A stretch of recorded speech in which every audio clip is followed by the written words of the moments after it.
the time when we were young, we thought, death to hippies, and we thought, we're nothing to do with these people who are into reggae or ska or anything. We're this, we're not that. But with the benefit of hindsight, do they not all look countercultural in that way? Yeah, even the hippies, in a way, were counterculture, but only to the extent that it was okay to, as long as it was the pill.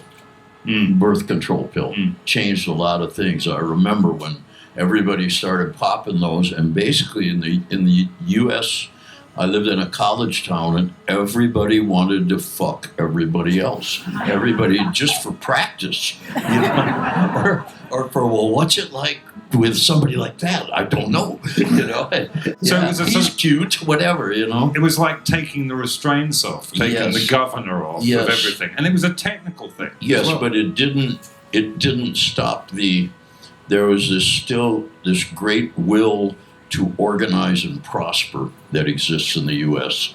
So you had, as the Who mentioned, Meet the New Boss, same as the old boss. You had the Rolling Stone magazine, Rock and Roll Goes to College. I mean, I feel, I'm a little embarrassed that I can probably read better than Elvis could,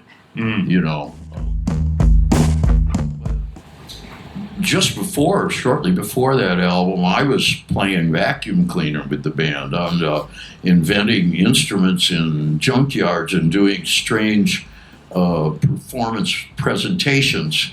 The drummer, I had him at my suggestion, and he agreed. His bass drums were 55-gallon oil tanks that you find, outside your house. When oil comes in. Yeah. I used those with wooden beaters and then timbales instead of tom-toms. Did that give a steel drum sound? The oil cans? It gave a very, very hard percussion sound. Steel drum. Yeah. And by the time we made the first album, the guys all wanted to be more normal. Yeah. And so they got more normal, and that was okay. But even on the first record, we had a 10-minute Hindu chant that nobody pays any attention to because it's not critically convenient to comment on it, but it's a beautiful, they went like, Om Shri Ram Ja Ram Ja Ja Ram, over and over and over, and John Cale plays viola beautifully on that. It's a really nice piece of music. If you listen for this, you'll hear that it's played, it's an open G, open F sharp, but half open, and then the full open E at the bottom. So because of the compression in the studio, there are two different volumes going on with every riff. So you'll hear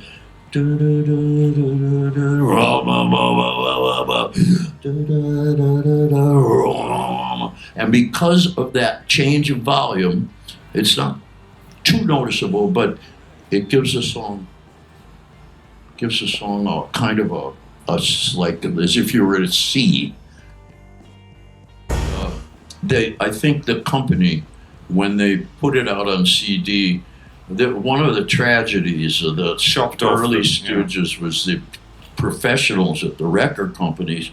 We didn't know what mastering was, and so they'd get this thing, and they just say, "Squash it, turn it down. This is the needles are wrong. This is not professional." So all our records on vinyl originally were very quiet and weedy sounding, and then our salvation was the CD coming in. It's an ugly little format, but the people who were listening at the companies to put ourselves on CD were younger, and they knew, hey, this should sound. And suddenly, down in the streets, right in your face, Raw Power was the one I redid. Look, cynically, I'm living in America. It's the early 90s. I'm surrounded by nu metal guys with like beer bellies and pumped up muscles at the same time, which annoys me. Right? It's okay. Right. And they're all covered in tattoos, and they've learned to curse. Woo! And one band is fucking heavier than the other, But when they're in the shit what they're playing, but they listen to my band, and it's a little weedy thing. So I said, I'm gonna make the loudest record in America. Basically, I'm gonna make it so loud that the Rollins band will quiver in fear. And that's okay, Henry. I could say that. He's a nice boy. But there was one day, the day I met Henry Rollins. He was quite younger than he is now, and it was like I felt just like the scene in RoboCop when RoboCop suddenly has to meet the giant machine, the super total machine cop that dwarfs him. And I was invited to have coffee with him in New York, and we were going to discuss something. And I come around the corner. I already walk funny. I weigh 127 pounds, And at the other end of the block, hench Goliath, right? Goliath, covered in tattoos. And I thought, okay, I get it. You're here to make me obsolete, And it didn't work out that way. We get on great, but people have a go. If I run out of cash, you seem to be finding it liberating. It really helped me a lot because people who want to listen to it can listen to it. It used to be, I was living in New York. The worst years for me were the 80s. And MTV would come in, and that was bad. Flock of seagulls on it. But I would walk into the huge record store, and in the front of the record store would be a 10-foot high cutout of the Boss. There's the Boss, And then if I wanted to find my album, I had to go way back to the subculture section near the men's room, and weed through everything that remotely resembled me. You could get your own card barely. So, but now with the internet, it's more even, and people who like you can check it out, and then the streaming people actually hear it and can choose or not. It's been really good for me. If I don't like it live, I don't like it. I don't care what it is. I've never enjoyed.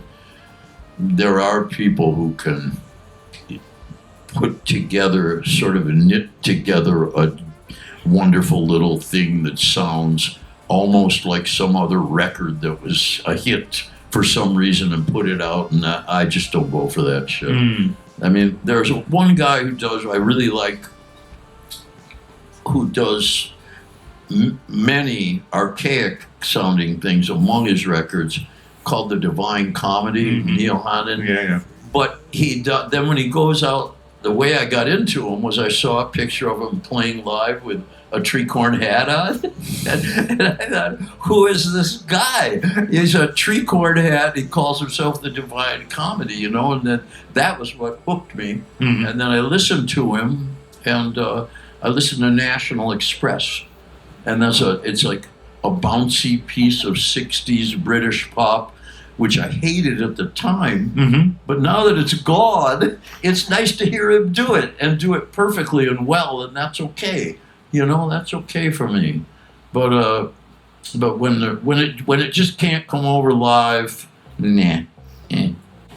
I did a concert for Arte 3 nights ago in Paris, and it was supposed to be, okay, we're going to play the free album, right? And this is and they put me in the lobby, in the foyer of a very beautiful old opera, hundreds of years old.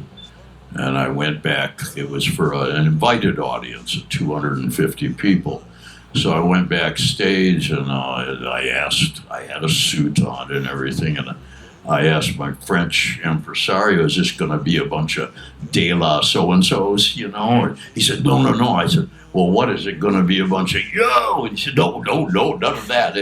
And you know, the time came and I got 2 steps from the stage and it was all, motherfucker, you know, and everything. So I did, you know, I stuck to my guns and I did the free, just the way it's supposed to be done. With melancholic. But then spacey. after about the 3rd song, I said, look, we're going to continue with the album here, but I promise you before I leave, I'm going to fuck you up the asshole. And then we got the album done. Yeah. And we did a couple of very nice 70s, my more arty period, and then we fucked them up the asshole. Yeah. And they enjoyed that. They were satiated at the end of that. Satiated. Even if they didn't think they enjoyed anal. There you go, right? Yeah. James Bond. He had this one song he tried to sell me that I wouldn't sing. And all the time we did 3 records together, and it went, oh, Iggy Pop, when are you going to stop? And I said, I ain't singing that. You know, let's not go there, dude. So let's just leave it, yeah. And was he riding you with that? Was that his game? No, it was just, I don't know. Yeah, I think that day he was trying to have a little go and see what I would do, you know. I didn't think he expected me to actually do it. He was just having a little go. Sweet to the taste. I've made certain great decisions in life. The first decision was, I was 18. I said, I'm not going back to college. I'm going to be a musician all my life. I was not trying to be a singer or have albums. I'm just going to be a musician. I was a drummer. I was not bad. I was fairly fucking good. So I went and found these older musicians who were pretty metacritical, but also could play. And I was in a blues band around a campus, and I was Jim there, but a guy where I worked in a record store, and also the older guys in the blues band would call me Iguana to mock my high school cover band, the Iguanas. And then what happened was, once to be frank, I outgrew these people quickly. It took me about 1.5 years, and I thought, they're not going anywhere. I'm going to start my own thing. And that was a big decision, huge transition. All my friends felt sorry for me. Geez, Jim Osterberg is one of the best drummers in the area. Everybody wants him. He thinks he's on drugs now, and he thinks he's going to be some sort of singer or something. And I plotted and thought and recruited these townies, rustics, basically to back me up. And we went out and played 1 gig. I was still thinking, I wonder what my stage name will be. Maybe Jimmy James or something. Yeah, you know. And there was a kid who wrote for the college paper, the Michigan Daily. We opened for some horrible band. I think it was Blood, Sweat, and Tears. One of those big bands at the local. What goes up must come down. So he wrote up the gig, and they got this much, and we got a huge column, and he called me Iggy. So I'd already been an obscure musician, starving, living on peanut butter and jelly long enough to know you get a break. Just shut up, take your medicine, eat the shit, go with it.